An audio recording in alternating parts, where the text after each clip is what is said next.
السلام علیکم جی، میں ہوں فیصل عباس اور میرے ساتھ موجود ہیں صدیق جان صاحب۔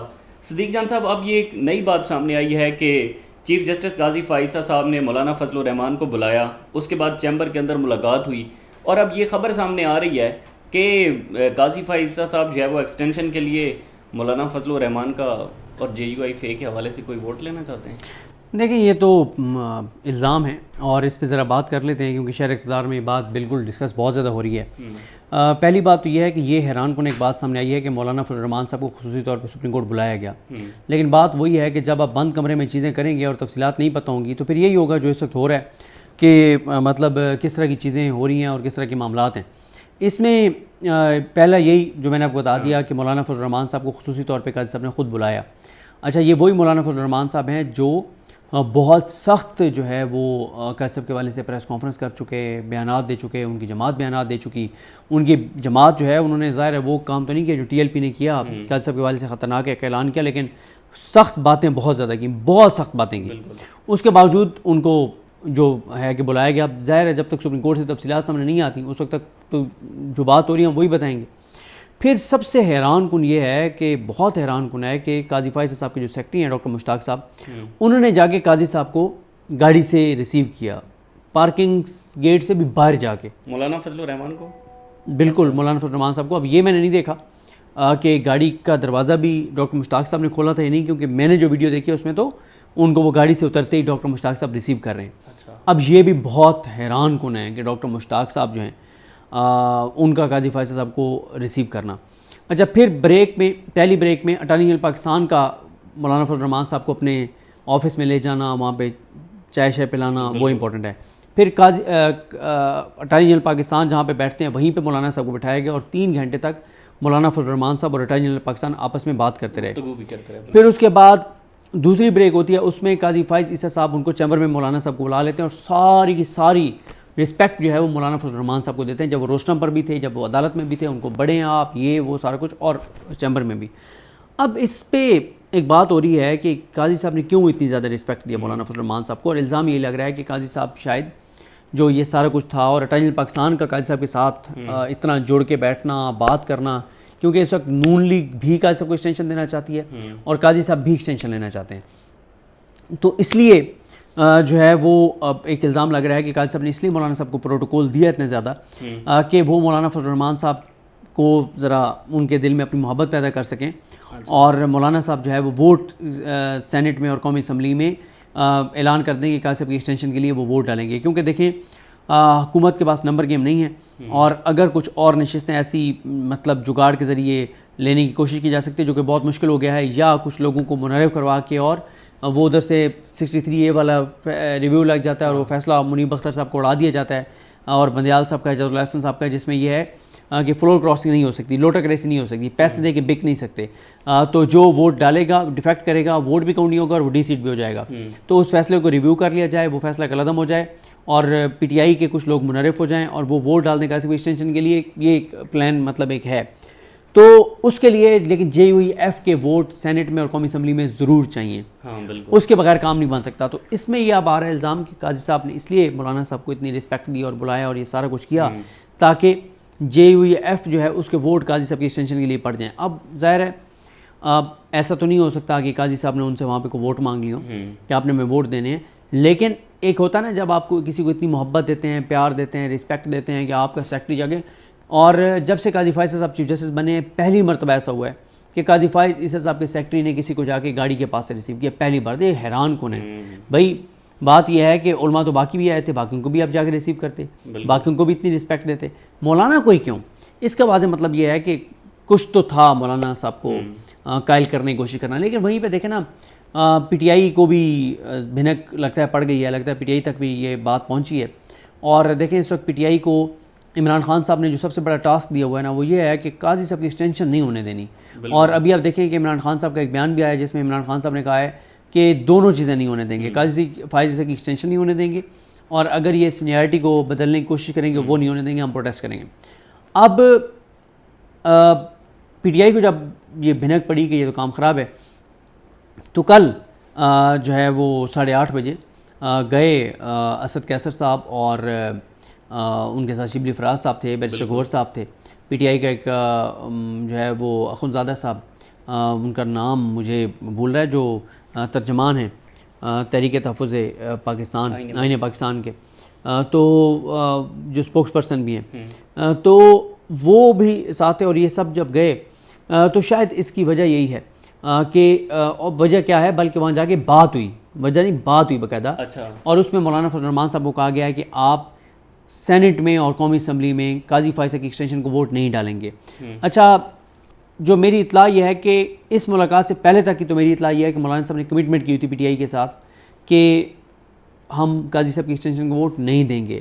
اب قاضی صاحب سے مولانا صاحب کا ملنا، قاضی صاحب کو مولانا صاحب کو اتنا پروٹوکول دینا، اتنی کہانی، یہ وہ سارا کچھ پیٹرن پاکستان کی اتنی مولانا صاحب کو محبت دینا، پیار دینا، بات کرنا، اور پھر ان کو اپنے آفس میں لے جانا، درگاہ صاحب کے چیمبر میں لے جانا، سیکرٹری کا ریسیو کرنا، اوپن کورٹ میں اتنی رسپیکٹ دینا، یہ ایسے تو نہیں تھا. لیکن اب مولانا صاحب نے کیا فیصلہ کیا ہے وہ ایک میں کل چیک کروں گا اس حوالے سے کہ جو ملاقات کر کے آئے ہیں انہوں نے جو پارٹی کے سامنے چیزیں رکھی ہیں ان سے میں ضرور پوچھوں گا. اور اس میں یہ بھی ہے کہ اگر مولانا صاحب نہیں مانتے پھر تو یہ کنفرم ہے کہ کوئی چکر نہیں ہے. لیکن یہ بھی ہے کہ ہم ایک اور چیز دیکھ رہے ہیں کہ پی ٹی آئی اب تھوڑی سی مولانا صاحب کے حوالے سے نا اس کا سٹانس چینج بھی ہو رہا ہے. مثلاً پہلے پی ٹی آئی چاہتی تھی کہ کسی طرح سے ایک اتحاد بنے جس میں مولانا صاحب ہر صورت میں ہمارے ساتھ ہوں. اب پی ٹی آئی کہہ رہی ہے کہ ایشو ٹو ایشو ہم مولانا صاحب کے ساتھ اتحاد کریں، مطلب ایشو ٹو ایشو ہم بات کریں گے، مکمل اتحاد پی ٹی آئی مولانا صاحب کے ساتھ نہیں کر رہی. اب کیوں نہیں کر رہی؟ کیا پی ٹی آئی کو نظر آ رہا ہے کہ آگے کوئی اسٹریٹ ایجیٹیشن کی کوئی ضرورت نہیں پڑنی، کوئی عوامی احتجاج کی ضرورت نہیں پڑنی، کوئی بڑی تحریک چلانے کی ضرورت نہیں پڑنی؟ کیا اس وجہ سے یہ اب جو ہے وہ چیز یہ دیکھنی پڑے گی. اچھا، اس حوالے سے نا مخصوص بیرسٹر گوہر صاحب سے جب ملاقات ختم ہوئی تو ایک صحافی نے سوال بھی کیا کہ قاضی فائصہ صاحب جو ہے وہ ان کی ایکسٹینشن کے لیے کیا یہ اتحاد ہے یا آپ ایکسٹینشن کے لیے مولانا صاحب کے پاس آئے ہیں کہ ان کی سپورٹ چاہیے؟ تو انہوں نے جواب دیا کہ اس حوالے سے بھی ہماری بات ہوئی ہے، لیکن ہم ہر حد تک جائیں گے جیسا کہ عمران خان کا پیغام ہے کہ قاضی فائصہ صاحب کی ایکسٹینشن نہ ہو. یہ تو خبریں تھیں، آپ کا تجزیہ کیا کہتا ہے کہ مولانا فضل الرحمان کہیں پر کوئی قاضی صاحب کو گرین سگنل دیں گے؟ دیکھیں، اس پہ کچھ نہیں کہا جا سکتا. گو کہ پی ٹی آئی نے بھی بڑے زبردست کارڈ کھیلے ہوئے ہیں. ابھی وہ مطلب 2 سیٹیں دینے جا رہے ہیں یا بات چیت چل رہی ہے کہ سینٹ کی 2 نشستیں دے دیں مولانا فضل الرحمان صاحب کی جماعت کو کے پی کے سے. تو یہ بھی کوششیں کی جا رہی ہیں. لیکن مین بات یہ ہے کہ حکومت یہ چاہ رہی ہے کہ ہماری، اور قاضی فائصہ صاحب نے بھی بڑی رسپیکٹ دی کہ مولانا صاحب اس معاملے پہ حکومت کا ساتھ دیں اس آئینی ترمیم میں، اور پی ٹی آئی کہہ رہی ہے کہ نہ دیں. تو مولانا صاحب اس سارے سینیریو میں بہت اہم ہو گئے ہیں اور دیکھنا ہے اب کہ کیا ہوتا ہے. کل میں خبر لینے کی کوشش کروں گا، کیونکہ یہ بات تو ہے کہ اگر مولانا صاحب اور جے یو ایف نہیں ساتھ دیتے حکومت کا تو پھر تو جو مرضی کر لیں یا الٹے بھی ہو جائیں تو ان کی سینٹ میں اکثریت دوتائی نہیں بن رہی. ٹھیک ہے جی، بہت بہت شکریہ. صدیق جان صاحب ہمارے ساتھ موجود تھے. چیف جسٹس قاضی فائز عیسیٰ صاحب کی ایکسٹینشن کے لیے سر توڑ کوششیں کی جا رہی ہیں، اور اس حوالے سے جب مبارک ثانی کیس کی سماعت تھی تو اس دوران ہم نے دیکھا کہ جو مولانا فضل الرحمان صاحب ہیں ان کو اسپیشل پروٹوکول دیا گیا، بہت ساری باتوں پر ان سے رائے لی گئی، اور بہت ساری باتوں پر چیف جسٹس قاضی فائز صاحب نے مولانا صاحب کو مخاطب کرتے ہوئے کہا کہ آپ ان علماء کو بتائیں اور ان کو سمجھائیں. جب زیادہ اور فیصل مجھے یہاں پہ ایک بات، سوری میں نے آپ کو ٹوکا ہے، مجھے وہ یاد آ گئی جب آپ بات کر رہے تھے، جب حافظ احسان صاحب نے ایک مشورہ دیا اور انہوں نے کہا کہ آپ 6 فروری اور 24 جولائی کے دونوں فیصلے واپس لے لیں، تو مولانا صاحب آئے، انہوں نے کہا مجھے بھی یہ بات ٹھیک لگتی ہے کہ آپ ایک نیا فیصلہ دیں. تو قاضی صاحب نے مولانا صاحب کو فوراً کہا مولانا صاحب آپ ایگری ہیں؟ انہوں نے کہا جی بالکل ایگری ہوں. باقی علماء بھی ایگری ہیں. پھر ریفرینڈم ہوا کمرہ عدالت میں، سب نے ہاتھ کھڑے کیے جی ایگری ہیں. تو پھر قاضی صاحب نے اسی دوران ہی پھر وہ ایک بدمزگی ہو گئی اور پھر ججز اٹھ کے گئے اور پھر یہ ہوا کہ ایک وہ کیا گیا، مطلب پھر یہ اندر آؤٹ آف کورٹ سیٹلمنٹ ہوئی. اور قاضی صاحب مولانا صاحب کو بھی کہتے رہے مولانا صاحب پلیز دیکھیں، جب وہ بدتمیزی والا ماحول ایک بن گیا، اور ظاہر ہے کچھ لوگ اس کو بدتمیزی کہہ رہے ہیں، کچھ اس کو ان وکلا کا رائٹ کہہ رہے ہیں کہ وہ مطلب اپنی بات بتانا چاہ رہے تھے، احتجاج کر رہے تھے. اور ریاض حنیف رائی صاحب نے بھی کہا سب کو بڑا مطلب سخت وہ کیا، بہت ٹف ٹائم دیا. تو اس وقت قاضی صاحب مولانا صاحب کو شکایت لگا رہے تھے مولانا صاحب دیکھیں یہ کیا کریں، مولانا صاحب آپ بڑھیں، مولانا صاحب آپ کردار ادا کریں. تو یہ ساری چیزیں حنیف قریشی صاحب جب بول رہے تھے تو اس وقت بھی انہوں نے، ہاں اس وقت بھی قاضی صاحب نے مولانا فضل الرحمان صاحب کو کہا تھا کہ آپ اپنا کردار ادا کریں، اور مولانا صاحب نے کہا کہ آپ کی عدالت ہے، آپ جانیں، آپ کو کام جانیں. ٹھیک ہے جی، بہت بہت شکریہ صدیق جان صاحب ہمارے ساتھ موجود تھے. مزید تفصیلات آپ کے ساتھ شیئر کرتے رہیں گے. اجازت دیجیے, اللہ حافظ. ہونے جا رہا ہے. اہم بات یہ تھی کہ آخری گواہ نیب اپنا القادر ٹرسٹ میں جو ہے وہ ایگزامن کر رہا ہے, اور اس آخری گواہ نے اپنی بیان میں اس نے کچھ ایسی اہم اس نے انفارمیشن کراس ایگزامینیشن میں اس نے ریویل کی, جس سے یہ پتہ لگا کہ یہ جو معاملہ ملک ریاض فیملی کا اور علی ریاض کا جو معاملہ تھا, یہ آج سے 4 سال پہلے 2020 میں یہ انکوائری شروع ہو کے بند ہو چکی اور کلوز ہو چکی ہے. اور اس میں یہ تمام معاملہ جو ہے این سی اے کے پیسے اٹیچ کرنے کا, سپریم کورٹ آف پاکستان کے اکاؤنٹ میں پیسے بھیجنے کا, اور خاص طور پہ جو سیٹلمنٹ ایگریمنٹ ہوتا ہے بٹوین ملک ریاض فیملی اور N C A national crime agency U K, وہ تمام معاملات ایک ایگزیکٹو بورڈ میٹنگ کے اندر نیب ہیڈ کوارٹرز میں میٹنگ ہوتی ہے. اس میں یہ تمام معاملات ڈسکس ہوتے ہیں اور فیصلہ ہوتا ہے کہ اس کیس کو کلوز کرنا ہے. تو ایک کلوز ٹرانزیکشن, ایک ختم ہوئے کیس کو بدنیتی سے چھپاتے ہوئے نیب نے کنسیل کرتے ہوئے دوبارہ اس کیس کو ری اوپن کیا, اور ری اوپن کرنے کے بعد اس کا ٹرائل بڑی تیزی سے چل رہا تھا. آج یہ بھی بات بہت اہم ہے کہ آنریبل ججز نے سپریم کورٹ کے آرڈر کا بھی حوالہ دے دیا ہے کہ فائنل ججمنٹ دینے سے تو ویسے بھی سپریم کورٹ نے روکا ہوا ہے. تو آئندہ تاریخ کے لیے, بدھ کے لیے ہمارا 2 کیسز جو ہیں وہ لگے ہوئے ہیں. ایک جو بلگیری کا نیا کیس ہے وہ بھی فکسڈ ہے, اور یہ بھی فکس کر کے جج صاحب کو مزید کارروائی سے روک دیا گیا ہے, فیصلہ سنانے سے القادر میں روک دیا گیا ہے. اور اس کا مین وجہ جو اس گواہ نے PW35 جو تفتیشی افسر ہے القادر ٹرسٹ کا, اس کے اہم انکشافات جو ٹرائل میں اس نے کیے کہ یہ ایک معاملہ پہلے کلوز تھا, اب اس کو ہم نے ری اوپن کیا ہے. سو ایک کلوزڈ کیس کو دوبارہ ری اوپن کر کے پچھلے تمام حقائق کو چھپانا, یہ فیئر ٹرائل کے منافی تھا. یہ کلیریفائی کر دیجیے گا کیا ٹرائل چلتا رہے گا اور صرف ڈیسیژن سے روکا گیا ہے؟ دیکھیں, اب ٹرائل اس لیے نہیں چل سکتا کیونکہ یہ ہے ہی آخری گواہ. تو مزید اس میں جب تک اب کارروائی اور اسلام آباد ہائی کورٹ فیصلہ نہیں دی, میں ساتھ ساتھ آپ کو یہ بھی بتاتا چلوں, ہمارا کوئی ایسا پروگرام نہیں ہے کہ ہم اس کو بلا وجہ اس کو لنگر آن کریں یا سٹال کریں. یہ آئندہ تاریخ پر نیب اپنی اسسٹنس دے دیں, ہم اپنی اسسٹنس دے دیں. ہم نے تو کبھی بھی جب اسسٹنس کی بات ہوئی ہے ہمیشہ دی ہے. تو انشاءاللہ نیب آ جائے, ہم آ جائیں گے. مگر مین بات یہ کہ بدھ والے دن جو نیچے القادر ٹرائل ہے, اب اس میں فیصلہ سنانے سے ٹرائل کورٹ کو روک دیا گیا, اور سٹیج وہی آ چکی ہے جو فیصلہ سنانے والی ہے. یہ جج صاحبان نے اپنے آرڈر میں لکھا ہے, اور سپریم کورٹ کا بھی حوالہ دیا ہے کہ فیصلہ سنانے سے تو سپریم کورٹ نے بھی روک رکھا ہے, اس کی بھی آج آرڈر میں اس کو حصہ بنایا. توشہ خانہ 2 بھی آج جو ہے اس میں توشہ خانہ 2 جوڈیشل کر دیا گیا ہے. جی جوڈیشل کر دیا گیا ہے, اور توشہ خانہ 2 میں آپ مزید کارروائی پرسوں سن لیں گے کہ اس کی بھی ہم امید کرتے ہیں کہ توشہ خانہ 2 کا کیس کبھی شروع ہی نہیں ہو پائے گا, کیونکہ وہ ججز نے جو بڑے اہم سوالات ہیں نیب کے پروسیکیوٹر سے کیے. مینلی انہوں نے پوچھا کہ آپ کے کال اپ نوٹس میں کچھ لکھا ہی نہیں ہوا, کون سے تحفے کی آپ تفصیل مانگ رہے ہیں, آپ یہ بھی بتائیں کہ کتنے اور لوگ ہیں جن کے خلاف توشہ خانہ کے نیب نے کارروائی کی ہے, کن کن ڈگنیٹریز کو آپ نے شامل تفتیش کیا ہے, کسی کے خلاف ریفرنس فائل کیے ہیں, اور کس کس کو ملزم بنایا ہے.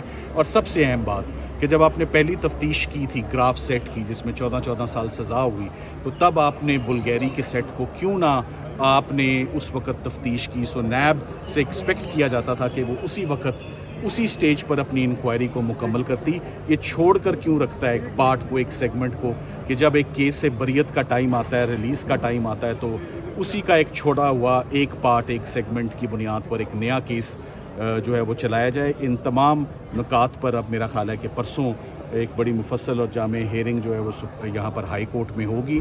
سو القادر بھی اسی دن ہوگا, اور بلگیری سیٹ کا کیس بھی اسی دن انشاءاللہ ہوگا. اچھا سلمان صاحب ذرا سادہ الفاظ میں بتائیے گا, آج جو روک دیا گیا ہے کسی بھی فیصلہ سنانے سے, اس سے فائدہ کیا ہوگا آپ لوگوں کو پی ٹی آئی کو؟ خان صاحب دیکھیے, اس سے سب سے بڑا فائدہ تو بدنیتی تفتیش میں جو ہوئی ہے وہ ہوگی. کہ مثال کے طور پہ بہت سارے ایسی باتیں جو میں کراس ایگزامینیشن اپنا یہاں ریویل تو نہیں کر سکتا, مگر اس سے بہت فائدہ ہوگا. ایک کیس جیسے جج صاحبان نے ایک غلام سرور سندھو کے کیس کا حوالہ دیا, ان رپورٹڈ ججمنٹ ہے, کہ انہوں نے کہا کہ ہم نے اس کیس میں اس بات پر انکوائری میں ہم نے بیل دے دی کہ یہ کیس پہلے انکوائر ہوا اور انکوائری کلوز ہوئی، اور ہم نے اس بات پر بھی کیا کہ پہلے افسران کے خلاف ڈپارٹمنٹل ایکشن اور انکوائری کیوں نہیں ہوئی. تو اس کے بڑے فار ریچنگ کانسیکوینسز ہیں. کرمنل کیسز کا سٹے ہونا بڑا مشکل ہے. اس سے پہلے جو کرمنل کیسز سٹے ہوئے تھے سلمان اکرم راجہ صاحب سائفر کیس میں، وہ ہوا تھا کہ اوپن ٹرائل نہیں ہو رہا اور اوپن پروسیڈنگز نہیں ہو رہی. آج کا کیس اس بات پہ ہو رہا ہے کہ تفتیشی کو کچھ اہم ریکارڈ منظر عام پر لانے سے روکا جا رہا ہے، اور جج صاحب نے وہ ہماری درخواست جو خارج کی ہے، اب ہم نے آج باضابطہ طور پہ اس پہ بینچ کو انگیج کیا ہے. انشاءاللہ پرسوں اس پہ ہیئرنگ ہوگی. سر فوجی عدالتوں میں کہا جا رہا ہے خان صاحب کا کیس لے کے جایا جائے گا. بھی ایسی کوئی میرے علم میں بات نہیں. Thank you.